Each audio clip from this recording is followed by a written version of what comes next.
Hello ladies and gentlemen, Greg Mikulowski from ForexLive.com. This is a Forex Kickstart video where I take a look at three of the major currency pairs: the euro versus US dollar, the dollar versus yen, and sterling versus US dollar from a technical perspective. We're off to a good start in the US stock market with the major indices moving higher.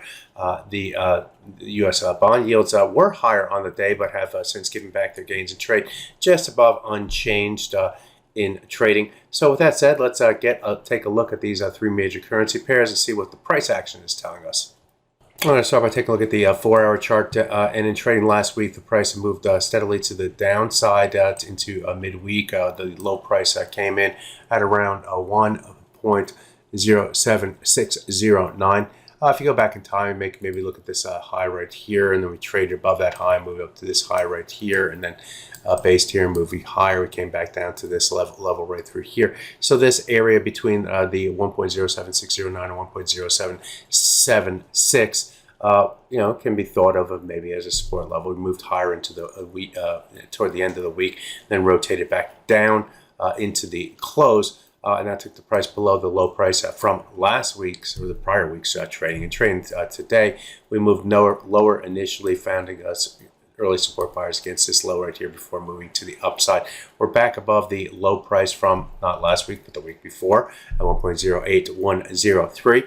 Maybe that gives it a little bit more of a bullish bias, but I'm going to take a look at the hourly chart in just a second. But before I get there, let's go to the daily chart. And the low price that we saw in last week's trading, we came down toward this trend line right here. This trend line connected a number of different swing lows going back to the, back here. I guess that's in the month of, I don't even know what month that is, but it's in 2023. And then we had another low here, another low here, another low here. So we got close to that trend line and bounced to the upside. So be aware of that. Just going forward, the support level did hold. I promised I'd go back to the hourly chart to show you some significance off of the rebound.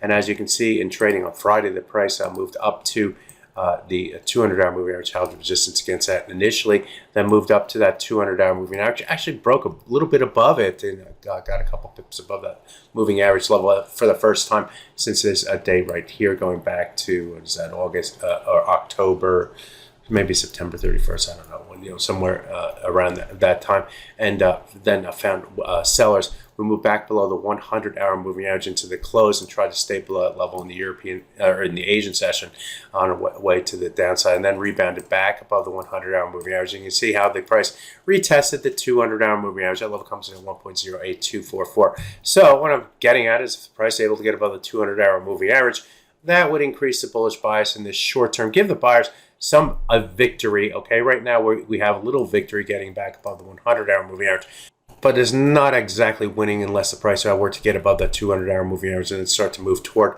the 200-day moving average up here, which is also near the 61.8% retracement and other swing levels right through here, here, and here. So this is going to be another key level, but first things first, got to get above the 200-hour moving average, so be aware of that. All right, let's take a look at the dollar versus yen next. So we have elections over the weekend, and it seems like a split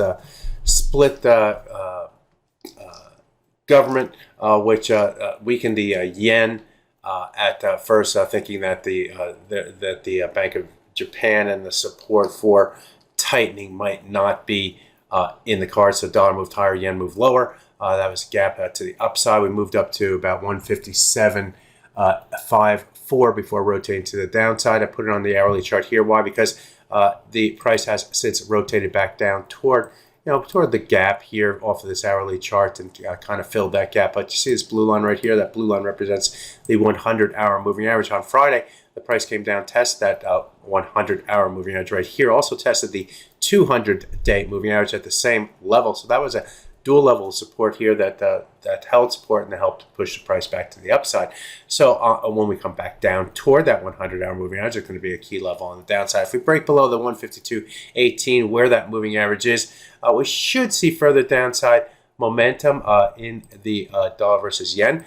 But as you can see, the 200-day moving average remains a key level down below at 151.43. So we're going to need to get below that level. Again, it held on Friday. And then below that level, we're going to have the 200-hour moving average. Admittedly, the price moved below the 200-hour moving average toward the beginning of last week, but could not sustain the momentum and the price outbound started that rotation to the upside. The last time the price traded below the 200-hour moving average with any success was back here toward the end of September, early October. So be aware of that. So that's another level. And then we have the 100-day moving average. So there's a cluster of moving averages starting with the 100-hour moving average, 200-day moving average, 200-hour moving average, and then 200-day moving average, all lining up in succession, which all need to be broken in order to increase the bearish bias, give the sellers more control in the dollar versus yen. Finally, let's take a look at the sterling versus US dollar. I'm going to look at the hourly chart first, because the price is trying to move above that its 200-hour moving average. And trading on Friday, the price came up to that 200-hour moving average, found resistance, sellers and pushed to the downside.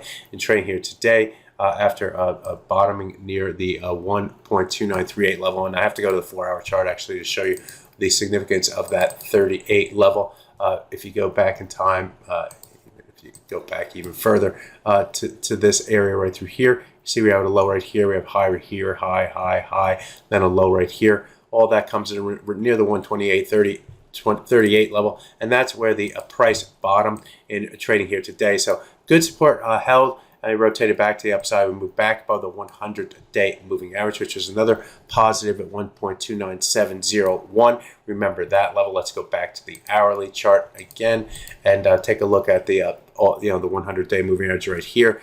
We have the 100-hour moving average here. We have the 38 level down here. All those levels were broken back into the upside, and we're trying to get above and stay above the 200-hour moving average. If we're successful in doing that, we're having a little trouble. As you can see, we're currently trading 129.86, just below the 87 level. But if we can stay above that level, then we start to look toward the 100-bar moving average of the 4-hour chart, and the broken 50% retracement up here. Here, if we start to move back below that level, we still have a cluster of support, including the 100-day moving average and the 100-hour moving average, to get below on the downside. So buyers are making a play in the sterling versus US dollar. We see if they can keep the momentum going in the session here today.